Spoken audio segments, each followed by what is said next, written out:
saya Rizka Amalia Kurniasari. Saya dari Universitas PGRI Kanjuruhan Malang.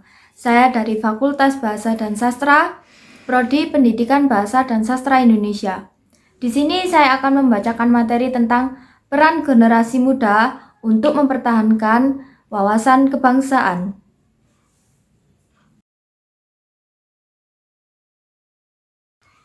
Apa sih wawasan kebangsaan itu? Wawasan kebangsaan adalah konsepsi cara pandang yang dilandasi akan kesadaran diri sebagai warga suatu negara dan lingkungannya di dalam kehidupan berbangsa dan bernegara.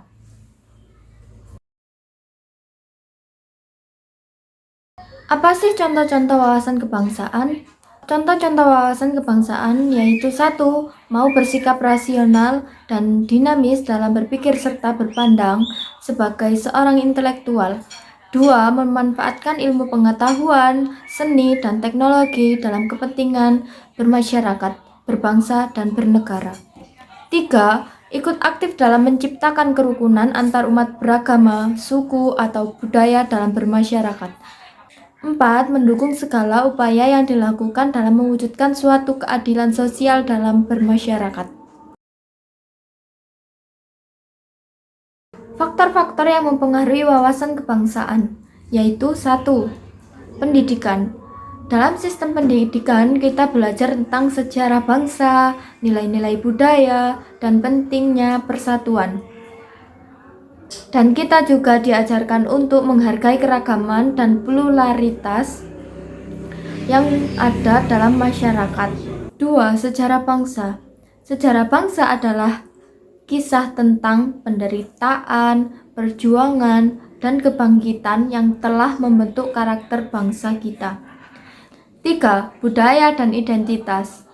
Budaya mencakup bahasa, adat istiadat, seni, dan nilai-nilai yang kita warisi dari generasi sebelumnya.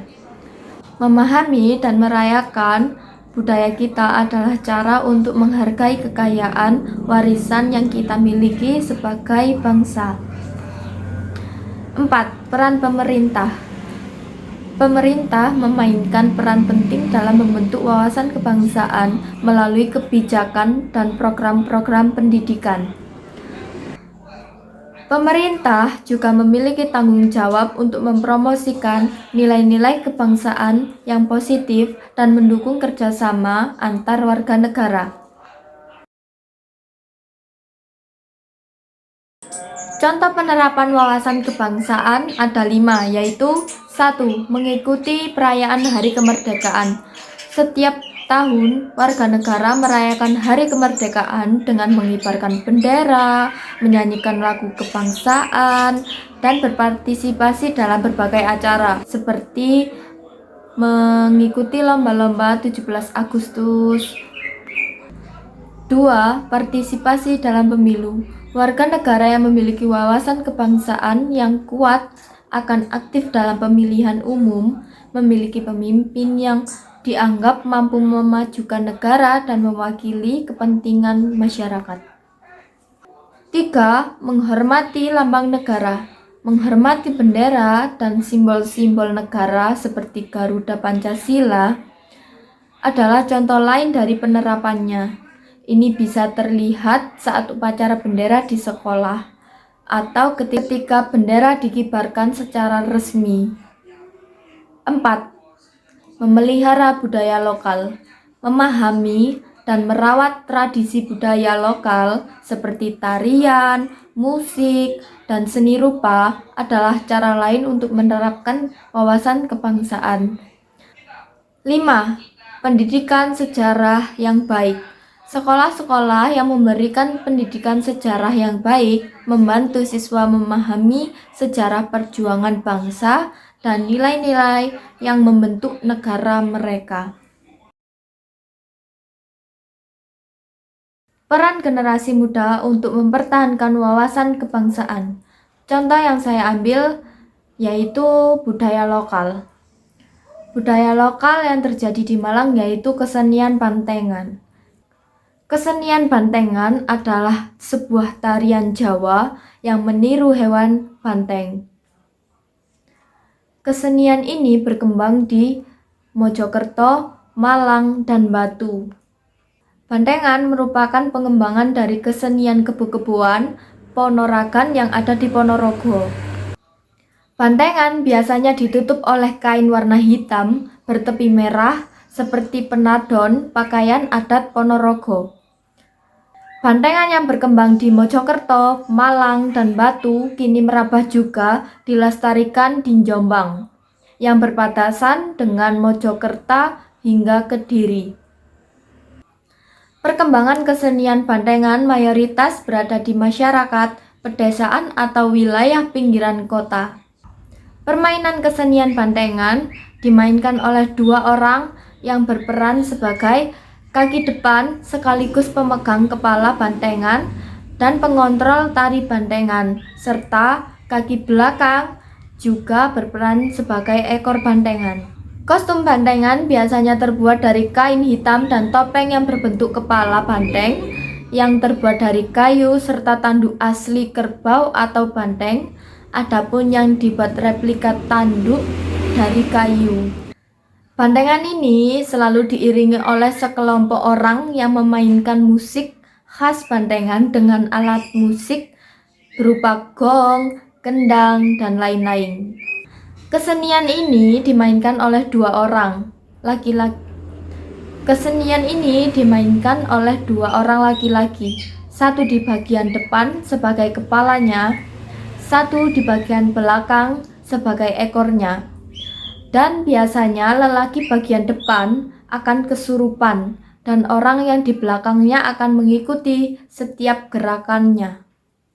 Tak jarang orang di bagian belakang juga kesurupan, tetapi sangat jarang terjadi orang yang di bagian belakang kesurupan dengan bagian depannya tidak. Tetapi sangat jarang terjadi orang yang di bagian belakang kesurupan sedangkan bagian depannya tidak. Bantengan dibantu agar kesurupan oleh orang laki-laki yang memakai pakaian serba merah yang biasanya disebut abangan dan kaos hitam yang biasanya disebut irengan. Bantengan juga selalu diiringi oleh macanan, kostum macanan. Bantengan juga selalu diiringi oleh macanan. Kostum macanan ini terbuat dari kain yang diberi pewarna, biasanya kuning, belang, oranye, yang dipakai oleh seorang laki-laki. Macanan ini biasanya membantu bantengan agar kesurupan dan menahannya bila kesurupannya sampai terlalu ganas. Namun, tak jarang macanan juga kesurupan. Ornamen yang ada pada bantengan yaitu 1. Tanduk, 2. Kepala banteng yang terbuat dari kayu, 3. Mahkota bantengan berupa sulur wayangan dari bahan kulit atau kertas, 3. Kluntung alat bunyi di leher, 5. Keranjang penjalin sebagai badan, 6. Gongseng kaki, 7. Keluhan atau tali kendali. Dalam setiap pertunjukan yang disebut gebyak bantengan didukung beberapa perangkat, yaitu 1. 2 orang pendekar pengendali kepala bantengan menggunakan tali tampar, 2. Pemain jidor, gamelan, pengerawit, dan sinden, minimal 1 orang pada setiap posisi, 3. Sesepuh orang yang dituakan atau orang yang mempunyai kelebihan dalam hal memanggil leluhur banteng, 4. Dayangan dan mengembalikannya ke tempat asal, 5. Pamong dan pendekar pemimpin yang memegang kendali kelompok dengan membawa kendali, yaitu pecut atau cemeti atau cambuk. 6. Minimal ada 2 macanan dan 1 monyetan sebagai peran pengganggu bantengan. Namun kesenian bantengan di Malang sudah bercampur dengan modern, karena dulu kesenian bantengan di Malang masih menggunakan gong, kendang, jidor, gamelan, dan lain-lainnya. Namun kesenian Bandengan sekarang sudah tidak menggunakan gong, kendang, jidor, dan lain-lain karena sudah mempunyai lagu yang dicampur dengan DJ, namun ada suara kendangnya, tetapi lagu tersebut diputar di sound.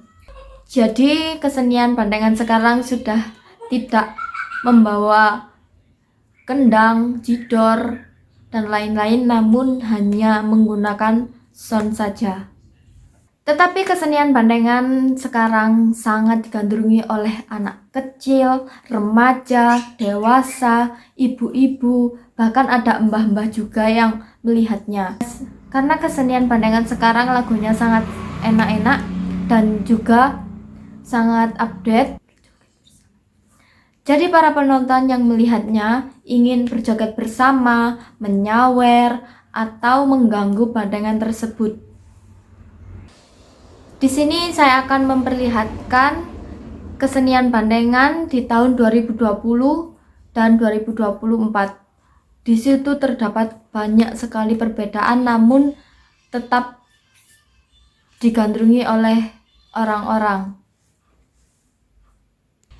Yang pertama yaitu Bandengan Dor dari Satrio Anusapati live di Wajak di tahun 2020.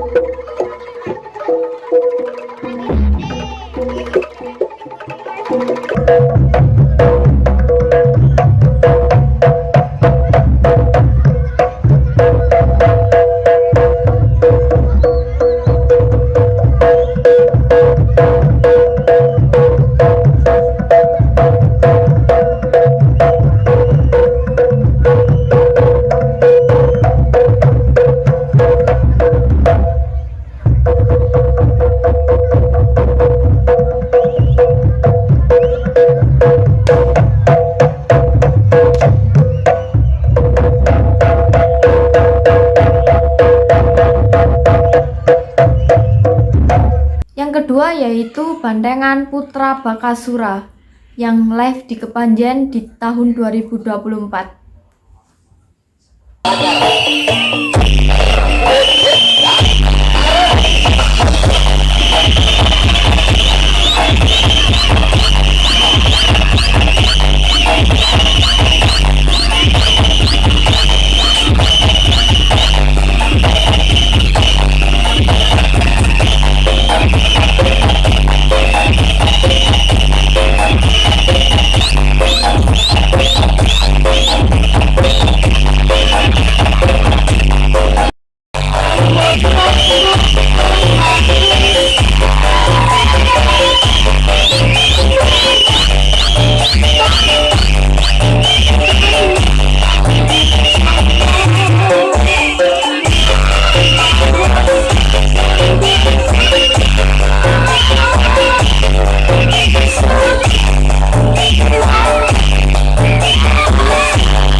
Ayo rek, kita sebagai generasi muda harus mempertahankan wawasan kebangsaan.